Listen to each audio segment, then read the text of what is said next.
ende tauya kuti tingoonesana nyaya iri panapa iri kungoitika tingoti gaga iwo bvotoita rutoita ndichitoito yandirikutoitotorwa pasi obva muchazoitawo neinformation iyoyoyo handizoziva kuti mune muchida kuita sei but inini changu chete hakusi kuti kungoripota changu inini kupinda munyaya dzevanhu kuti bvo ndakatoenda nyaya yomberi panapa Themba Mliswa ari pama1 iko zvino sekutaura kwandiri kutozviita nemi ari panguva yakaoma asi nyaya iripo ndeye kuti vakuchikumbira kuti Themba ngaachienda anokumbira ruregero so vari kuvhura they are paving a way for him to go and apologize to the president for zvinhu zvaanga ari kutaura achiti zvoni president vakamuputirwa nemushonga achizvaibuda zvichitaurwa paaudio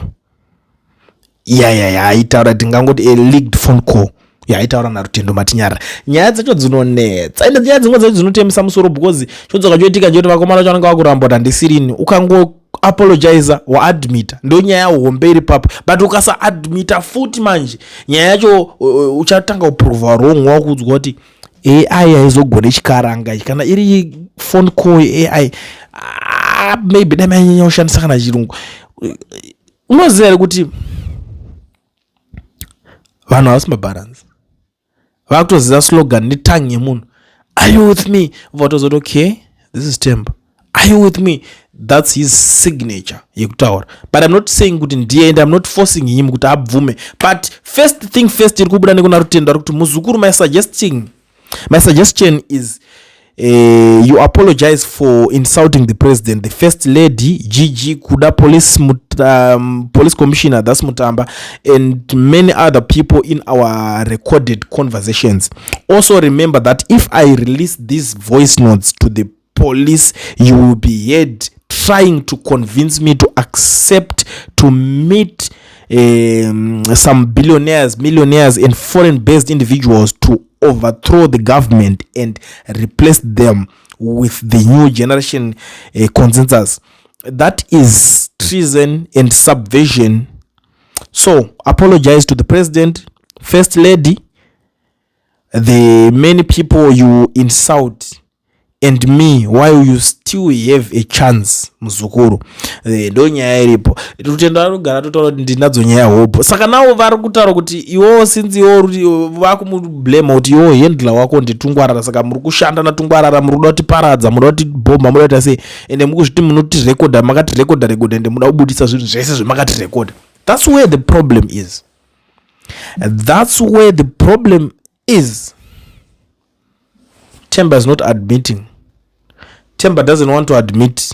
Themba doesn't want to hear that. Themba haasi kutoda kutobvuma, atotoda kuti iwe zvauri kunditaurira zvinhu ndezvako ndaambodaro ini.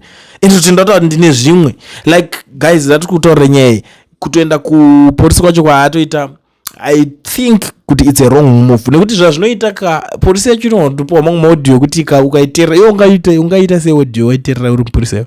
Wakapfeka uniform rako riri ungatowodzwa nyaya dzaMnangagwa. What will you do? Unoita sei? Kuti inyaya dzacho dzinopisa dzekuti dzezi nyaya dzacho kuti dzitomeka sense zoda kunzwa na boss wenyu mese who is Mutamba. Ndiye anofanira kuti atodzinzwa. Mutamba ndiye angatose anofanira kutodzinzwa nyaya dzacho iye, because iwe kangopuwa kuti panenge notoona kuti iyi nyaya inotodzingisa basa unape, kana kuti iyi nyaya inotondipinza bande rimwe risingabudike. Do you know kuti even if you are a policeman, pamunoita chitsotsi chekuti muri kutonyoresa vanhu mari muchiita sei, ukatadzirana futi nemadhara ewaya yatotipenda kukudzei, ukada kuchita kwama musoro utadzirana nemadhara ewaya, zvino vanogona kunyudzira nyaya yecorruption.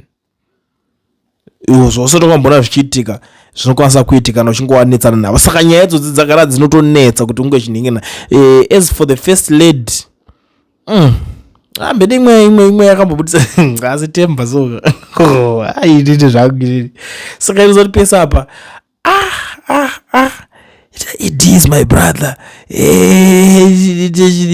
Pane imwe yakambobuda nyaya yakambonetsa pashura apa achinzi ari kuchiva, aichiva Mnangagwa itochiva chakuru. But it's okay. Hazvisazvo zvinyowani, but zvangonditira fun honestly. Hazvisazvo zvinyowani kwandiri. Why am I saying that?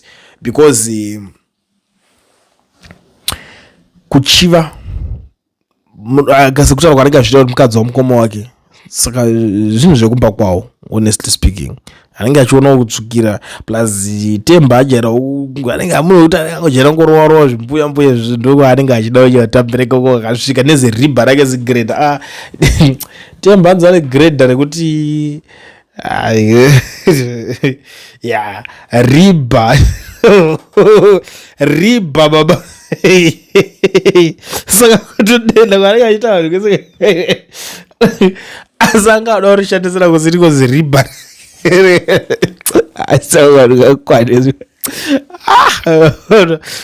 ndikutaura kukwana kuri kutonetsa kune vakone. So but ndo nyaya yacho ingoripo muri yeZimbabwe ende